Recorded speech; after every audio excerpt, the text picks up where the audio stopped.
Bom, gente, vamos falar um pouquinho de Inter e Palmeiras, a derrota colorada, a queda da invencibilidade, que já durava 17 jogos para o Inter. E eu quero colocar aqui no debate uma opinião do Diogo Oliveira ontem, na coluna dele, depois do jogo, publicada já, que o Inter ainda precisa evoluir para bater de frente com os tubarões do futebol brasileiro. Tu concorda com ele, Vaguinha?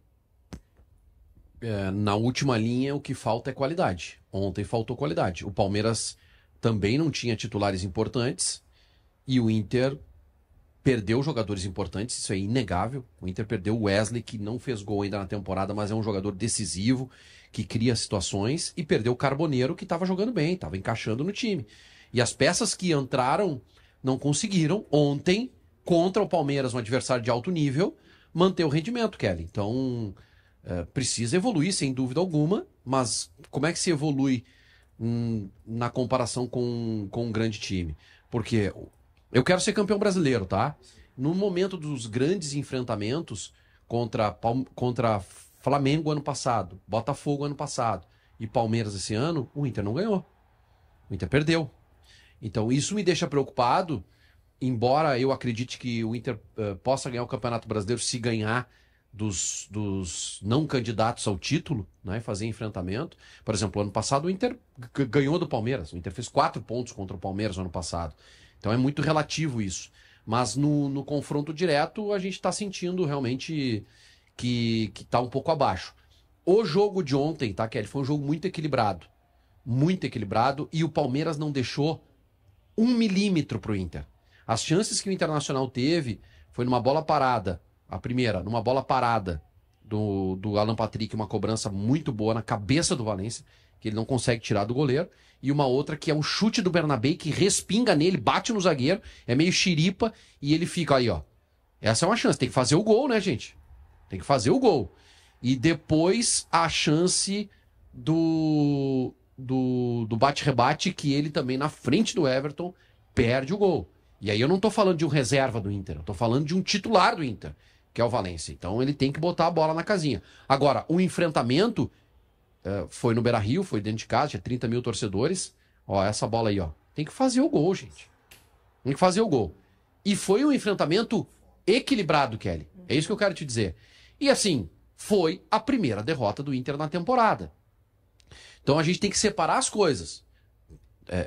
É jogar a toalha e dizer que o Inter não vai ser campeão de nada esse ano de novo? Não é isso. Agora, tem que dar uma olhada para essa questão de elenco, de força no momento decisivo, de força nesses enfrentamentos contra os grandes, né, que eu considero Flamengo, Palmeiras e o Botafogo está um pouco atrás agora, mas que tem mais investimento, e que tu não consegue ganhar. Então tu tem que de alguma forma resolver. Eu vou dizer uma coisa com tristeza, tá?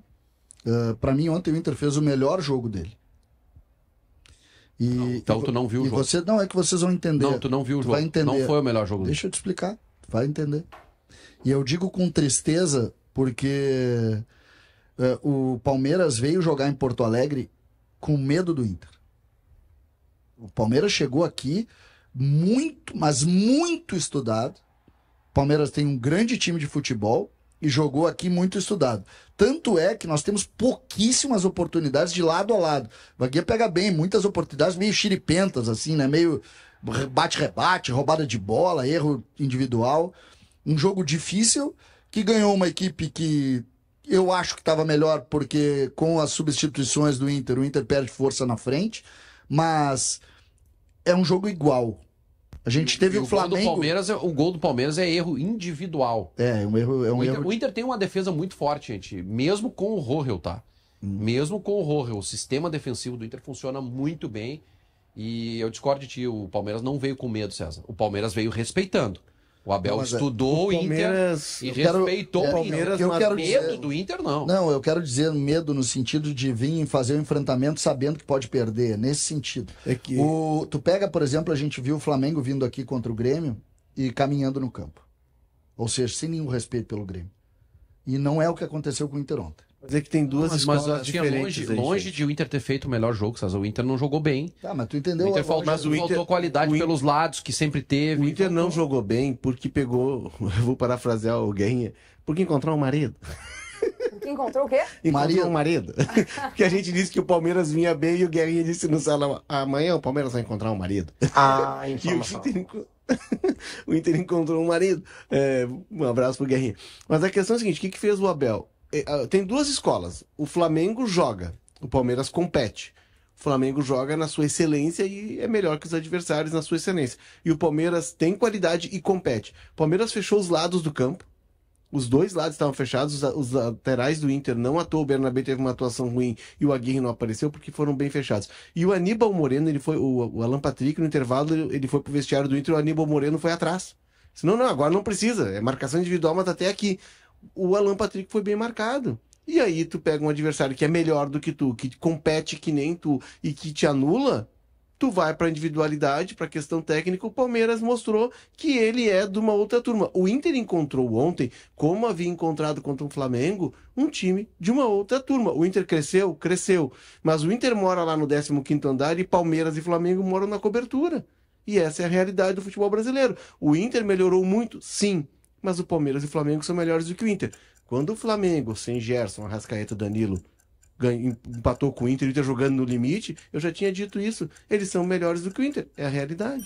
Comentários da nossa audiência por aqui. Eduardo Garcia, melhor jogo do Inter, 2 chutes a gol. Nilson Ugaldi, faltou o Valência fazer um gol dos 3 que perdeu. Maurício Bittencourt, se continuar com Borré e Ener, não vai ser campeão de nada. Bruno, Inter chutou 2 bolas no jogo todo. Mandou uma risadinha também por aqui. E o Júlio Silva manda o seguinte: Vaguinha, depois de ontem não existe mais jogo perigoso no futebol, pelo menos dentro da área. Mandou aqui um abraço para todo mundo. Júlio César de Venâncio Aires. E vamos falar sobre esse tema então. O pênalti, ou possível pênalti não marcado para o Inter ontem. Os colorados reclamaram bastante desse lance no segundo tempo, do Richard Rios, com a perna um pouco mais alta, ali perto do rosto do Fernando. A gente já mostra imagens para vocês por aqui, mas eu quero saber dos consagrados. E aí, mais uma vez, uma jogada temerária dentro da área em que o pênalti não é marcado. O que vocês acharam? Sinceramente, eu já não sei mais o que é mão, o que é toque, o que é pé alto. Eu não sei mais nada de arbitragem. Eu sabia pouco. Agora eu sei muito menos. Esse é um lance de jogada perigosa, mas é o mesmo. Jogada perigosa? É o mesmo lance do Davi Luiz. Não é. O lance do Davi Luiz é muito mais do que esse.